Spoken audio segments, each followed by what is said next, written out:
Hi guys, so I know it's been a little while since I've posted a tips and guides video, so I have one here for you today. This is all about how to get to AR16 the fastest. It is all for the beginners who haven't reached the co-op mode level, and I know all of you want to reach that level because you get a lot of things there. You can meet with other players, you can play in other worlds, and do a lot more farming. So having a video on how to reach that level the quickest way possible can be very, very helpful. So let's get straight into this video. Without further ado, let's get started.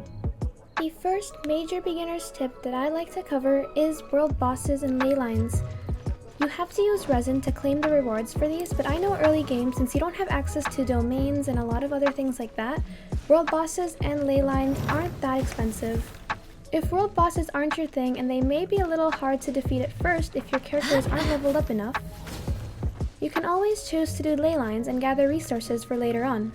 Bosses give you 200 adventure rank XP, and then for the ley lines they give you 100.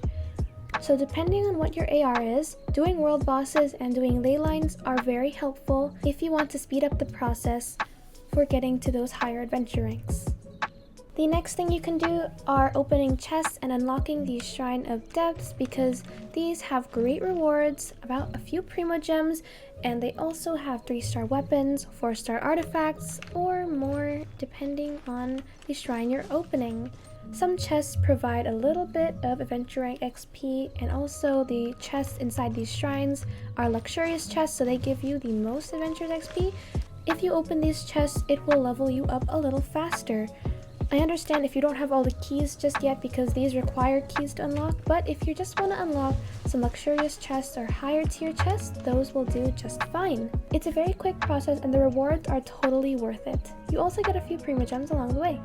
If you are a beginner and you still haven't explored the map yet, that is totally fine, but once you unlock parts of the maps, you'll notice that there are a few world quests that pop up.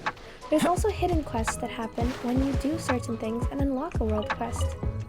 A popular world quest is over here, which is breaking the seal of the Cemetery of Swords. You just have to talk to an NPC which is standing over here, and you have to do a few things. The rewards of this quest are really good for early game players, and also it will level you up a lot more too. If you are able to locate these quests, you will be able to gain adventure rank XP and reputation XP as well. Some world quests you have to go to a specific location and talk to an NPC there, and they will give you the directions of the quest. If you don't know what to do during the quest, you can look up a guide online or video guides, and etc, etc. The next thing you can do is the main storyline. If you haven't reached that adventure rank to continue the storyline, there are separate story options. Another thing that I found helpful when I was back in early game were these OneTime Domains. They give you various rewards, sometimes Shrine of the Depths keys, and they're very, very easy to clear. You just need some few starter characters and you'll be able to clear them pretty quickly, and they give you really great rewards, which is Adventurers XP, which you will need later on. If you haven't unlocked these OneTime Domains just yet, I recommend going out and searching for them. Also, unlocking waypoints can be extremely helpful because you don't want to have to unlock them later on when you're already exploring the map and having to do these quests where you need these fast waypoints. So go ahead and do those things before you do anything else. Now the last thing, which I really think a lot of people don't recognize, is the Adventurer's Handbook. Some people don't see it, some people do, and it's great because the rewards for the Adventurer's Handbook are really, really good. They give you primo gems, sometimes they give you artifacts once you get to the higher parts, and they also have Mora and XP. The tasks are pretty easy. You just have to collect Animoculus, activate waypoints, open chests. The Adventurer's Handbook later on can be difficult to complete because you need to level up characters, you might not have those resources, and more like that. But if you are able to do those things, such as opening shrines, defeating bosses, leveling up artifacts, then that is really good and really helpful. So check out the Adventurer's Handbook if you haven't done it already. Another smaller thing I'd like to note is leveling up the Statues of the Seven.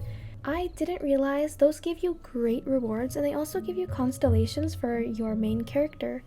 I waited until the very end until I collected all the Electroculus for the Electro Statue of the Seven, and I didn't realize I got so many primo gems from leveling up the statue, and also a lot of Adventurers rank XP.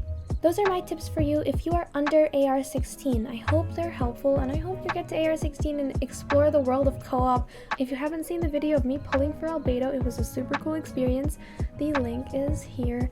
But for now, have a wonderful day, guys. Good luck on your pulls, and I hope to see you in our next video. Bye!